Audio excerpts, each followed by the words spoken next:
जगू पण द्यायचं हे सगळंच आहे. आज मला या ठिकाणी प्रवीण शेट्टे साहेबांनी खास बोलावलं. त्यांनी सांगितलं मला की तुम्ही या आजच्या कार्यक्रमामध्ये. तसं मी त्यांना तोच विचारला पहिल्यांदा प्रश्न की कार्यक्रम काय आहे. आणि मग इथे आल्यानंतरही मला कळलं आणि माहोल पाहिल्यानंतर मग अशा याच्यामध्ये अशा वातावरणामध्ये काही चांगल्याच गोष्टी सांगणं मला वाटतं हे चांगलं उपयुक्त ठरेल अशा कार्यक्रमामध्ये. कारण आता काय शेवटी तुम्ही सगळेजण आणि मी पण आता आपण सगळेजण रिटायर्ड झालेली माणसं आहोत. म्हणजे आता आपली ओळख जर कोणी करत असेल तर हे कोण आहे काय नाही रिटायर्ड आहे. म्हणजे पहिली ओळख ही. आता कोणी काय आपलं डेसिग्नेशन सांगणार नाही. दुसरी ओळख अजून जास्तीत जास्त काय कोणती काय नाही ते ज्येष्ठ नागरिक आहेत. म्हणजे या दोनच गोष्टी आपल्या आता समोर फिट झालेल्या आहेत. तुम्ही आणि मी. मला पण रिटायर्ड होऊन आता 2 वर्ष झाली आहेत. त्याच्यामुळे आपण सगळे एका माळ्यातलेच मणी आहोत. पण हे रिटायरमेंट झाल्यानंतर जे काही बदल जो दिसतोय अचानकपणे लोकांमध्ये आपल्या याच्यामध्ये सगळ्यांमध्ये मला वाटतं तेव्हा कुठेतरी आपल्याला आता काही गोष्टी समजून घेतल्या पाहिजे. कारण मी एवढ्यासाठी सांगतो मंडळी, कारण मी गेले 40 वर्ष झाले मी फक्त ज्येष्ठ नागरिकांसाठी काम करत आहे. आणि जेव्हा त्या सगळ्यांशी काम करत असताना त्याचा सगळा हा अनुभव आणि सगळं पाहिल्यानंतर माझ्या असं लक्षात आलं की सध्या जगणं ना रिटायरमेंटचं जगणं जरा कठीण झालेलं आहे. म्हणजे करेक्ट मी फाय रॉंग. मी जर चुकीचं म्हणसेल तर तुम्ही मला करेक्ट करू शकता. कारण काय झालंय की रिटायर झाल्यानंतर अचानक एवढं काही सगळं बदललेलं दिसत आहे. आपल्याला कोणी विचारातील डिसिजन पण घेतले जात नाही. जे आपल्याला आधी विचारण्यात होत होतं की आम्ही असं करू का, आता आपल्याला फक्त काय सांगायचं की आम्ही असं केलंय किंवा करतोय. मुलं म्हणून विचारत नाही आणि ते सरळ सांगतात आम्ही पप्पा आता एक 4-5 दिवसाच्या ट्रिपवर चाललात बरं, तुम्ही आणि आई पाहून घ्या. काहीच माहित नाही अचानक काय करायचं काय नाही. पप्पा मम्मीनी काय केलं पण त्यांना ते सोबत देणारही नाही. विचारणं तर सोडा पण तेही नाही. म्हणजे थोडक्यात काय तर आपल्या सगळ्या रिटायर झालेल्या लोकांना तो इंग्रजीमध्ये एक शब्द आहे टेकन इन टू ग्रँटेड. असं गृहीत धरल्यासारखं झालंय सगळ्यांनी आपल्याला. पण आपल्याला जगायचं आहे. मी तुम्हाला काय सांगतो, माझी बायको आता मला म्हणाली ती पण इथे आली आहे. ती मला म्हणाली जास्त बोर नका करू तुम्ही. म्हटलं नाही का काही बोलणार नाही जास्त. पण तिने मला सांगितलं एक गोष्ट सांगू नका पण मी आवर्जून सांगतो. ती एवढ्यासाठी सांगतो कारण आयुर्मान वाढलाय. आता जर तुम्ही सगळं चेक केलं तर तुमच्या लक्षात येईल की कमीत कमी आपल्याला आपल्या वयाची 90 तरी गाठायची आहे. कमीत कमी 90 कमीत कमी म्हटलं मी. 100 तर आहेच, 90 आहे. आणि 5 वर्ष जास्त स्त्रियांचं आहे कारण स्त्रियांचं आयुर्मान पुरुषांपेक्षा जास्त आहे. तर 90 कमीत कमी गाठायची आहे. 60ला आपण रिटायर्ड होतो. 30 ते 35 वर्ष आपल्याला आनंदाने जगायचं आहे आणि आपल्याला काहीच चिंता करायची नाही. पण एक आहे लक्षात ठेवा, म्हणजे हा कोइन्सिडन्स आहे की काय मला माहीत नाही. मी आता इथे येत असताना कारण मी आलो वडाळ्यावरून तर माझा ट्रॅफिक भरपूर होता. तर ड्रायव्हरला म्हटलं अरे यार ट्रैफिक बहुत है, जरा एक चैनल चला दो. तो उसने गाना लगाया. जो गाना मैं सुन रहा था हिंदी का, मुझे लगता है वो गाना आज के जो मैं बात कहने वाला हूँ उससे बहुत सारा मिलता जुलता है. एक पुरानी फिल्म है एक फूल दो माली और मन्ना डे का गाना है वो मैं सुन रहा था. उस गाने के बोल ऐसे कि तुझे सूरज कहूँ या चंदा, तुझे दीप कहूँ या तारा. ये तुम्हें ऐकलं असेल.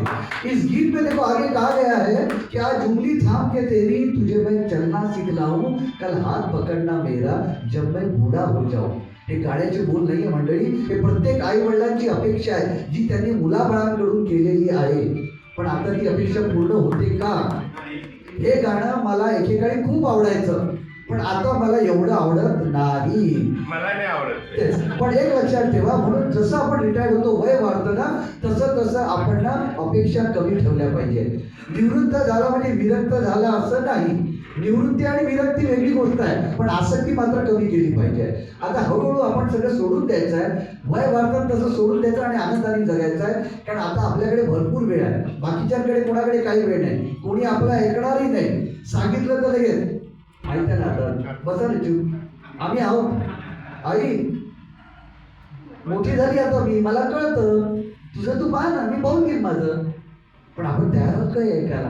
अचानक असं वाटतं की काय झालं. कालचीच पोरं आपल्याला पोरं तर सोडा त्यांची पोरं डाकमंड सुद्धा आपल्याला सांगतात ते सगळे. आणि विशेष म्हणजे आपण ना खऱ्या अर्थाने टार्गेट झालेलो आहोत.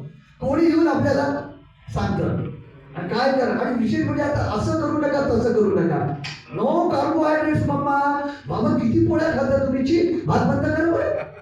बिलकुल नाही. Carbohydrate protein you must have this. जिमला जाता की नाही? अरे कमाल आहे यार. हे सगळं आपल्याला ऐकावं लागतं आहे ना. आता म्हणून सांगते सगळं सोडून द्या. काही याच्यामध्ये राम नाही, तथ्य नाही, काही नाही. आपण मात्र आनंदाने जगायचं. हे मी एवढ्यासाठी सांगतो मंडळी, कारण बऱ्याच जणांनी काय केलंय, नको त्या गोष्टीचा उहापोह केलाय आणि आपण विनाकारण टेन्शन घेतोय. मुलं बाळं आपली बाहेर आहे, दुसऱ्या गावामध्ये आहेत किंवा दुसऱ्या शहरामध्ये किंवा परदेशात आहेत, ते येत नाही. आपण इथे वाट पाहतो. पुरुषांपेक्षा स्त्रियांचं जास्तच वेगळं आहे. वाट पाहत राहतात, येत नाही म्हणून चिडचिड होते, बीपी वाढतं, शुगर वाढतं, ऍसिडिटी होते, पण पोरं बाळ काही येत नाही, काही करत नाही. म्हणून आनंदाने जगा. पोरं बाळ तिकडे आनंदाने जगतात, त्यांना काही नसतं झालेलं. फक्त माझं सांगणं एवढंच आहे की जेव्हा जेव्हा मुलाबाळांना आपली आवश्यकता असेल, whenever children need you, you must be there. मुलाबाळांना जेव्हा आपली आवश्यकता असेल तेव्हा आपण असलंच पाहिजे. पण whenever we need them, they may not be there, don't expect. पण आपल्याला जेव्हा त्याची आवश्यकता असेल तेव्हा ते असतीलच हे नाही, हे सोडून द्या. आनंदाने जगा, कारण 90 कमीत कमी गाठायची आहे. म्हणून अशा प्रकारचं गेट टुगेदर राहा, बसा, बोला आणि विशेष म्हणजे शेअरिंग करायला शिका. हे शेअरिंग खूप महत्वाचं आहे. कारण तुम्हाला सांगतो, ज्येष्ठ नागरिकांच्या लोकसंख्येमध्ये 54% महिला आहेत. तुम्हाला माहिती आहे काय? आणि हे सायंटिफिकली प्रूव्ह झालंय, क्लिनिकली, की स्त्रिया पुरुषांपेक्षा जास्त वर्ष जगतात. हे सिद्ध झालेलं आहे. म्हणून त्यांचं आयुर्मान जास्त आहे. तर बऱ्याच नॅशनल इंटरनॅशनल कॉन्फरन्समध्ये मी जेव्हा बोलतो, त्यानंतर 40 वर्ष झाले मी हेच काम करत आहे, तर तेव्हा मला हाही प्रश्न विचारण्यात येतात की स्त्रिया पुरुषांपेक्षा जास्त का जगतात.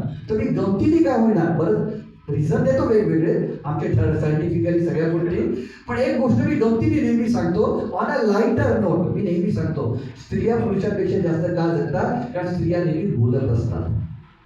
मग ते घर असो, मॉल असो, बस स्टँड असो, रेल्वे स्टेशन असो, एअरपोर्ट असो, त्या बोलतच असतात, बडबड करत असतात. बिलकुल बोलतात, भांडतात काही. पण एक लक्षात ठेवा मंडळी, हे बोलणं नसून हे शेअरिंग करणं आहे. आणि या वृद्ध पुरुष वेगळे बोलतच नाही, सगळं मनात ठेवतात. म्हणून तुम्ही जर गुगल केलं तर एक गोष्ट लक्षात येईल की पुरुषांमध्ये स्त्रियांपेक्षा हार्ट अटॅकचं प्रमाण जास्त आहे.